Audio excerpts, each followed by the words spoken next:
यही पानी जब हम चाहें, तुम कहते हो अल्लाह कैसे ज़िंदा कर लेता है, जब हम चाहें तो यही पानी सैलाब की सूरत में भेजते हैं तो लाखों अफराद को कत्ल नहीं कर देते। और सुनो, ये जो पानी है हमने इसको H2O के साथ रखा है।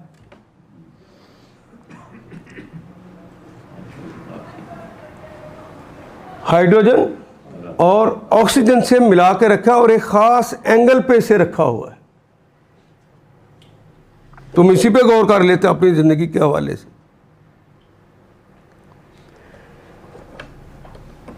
दुनिया के अंदर हमने ज़्यादा पानी रखा है, खुश्की थोड़ी रखी जिस पे तुम रहते हो।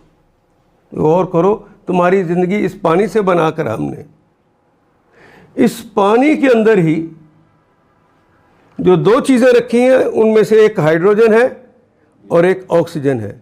और हाइड्रोजन के अंदर हमने खसूसियत यह रखी है, जब ये अपने कंपाउंड को तोड़ेगी तो खुद ब खुद ये जल उठेगी और ऑक्सीजन जलने में मदद देगी।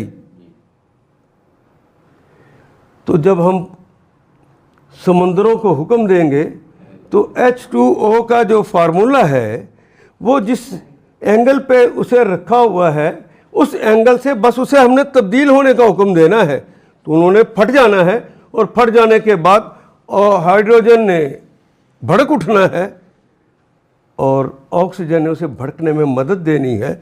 समंदरों में आग लग जाएगी। मैं कोई बात समझा सका जी? तो मैं ये बात अजीब नहीं अभी लगी।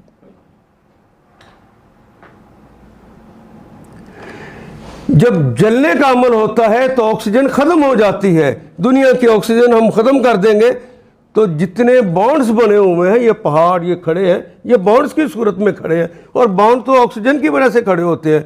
ऑक्सीजन नहीं होगी तो पहाड़ आपस में कशे सिकल ख़त्म होगी, टकराएंगे तो रुई के गालों की तरह उड़ने लगेंगे। क्या तुमने हमारी इस ताकत को नहीं देखा होगा? जब भी तुम्हें समझ नहीं आई। तुम्हारे ही ज़माने के अंदर एटम बम को तोड़ा तो कितनी कुव्वत पैदा हो गई और कितनी हलाकतें हो गई उससे। और तो जब हम इसके सारे के एटम्स तोड़ देंगे तो फिर क्या होगा? मौत आएगी कि नहीं आएगी? हम ही तो ज़िंदगी देने वाले, हम ही तो मौत दे।